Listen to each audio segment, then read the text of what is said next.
exhibition was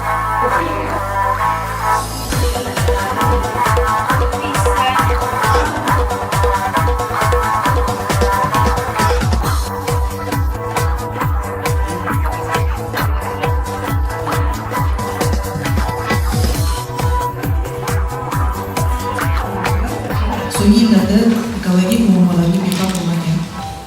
Orol inqirozi, cho'llanish, iqlim o'zgarishi kabi muammolarga befarq bo'lmagan insonlar, ya'ni siyosatchilar, olimlar, tadqiqotchilar, prokuratura xodimlari, ommaviy axborot vositalari va bizning kelajagimiz bo'lgan yoshlarimiz kelishgan.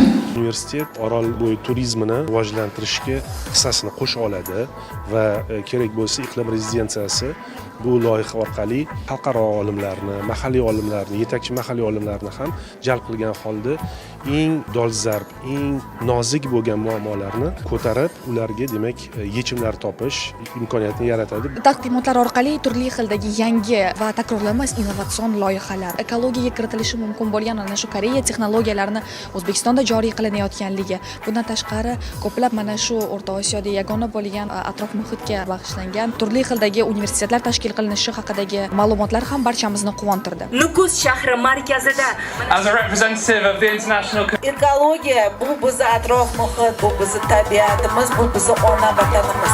Biz uni sevishimiz kerak, ardoqlashimiz kerak.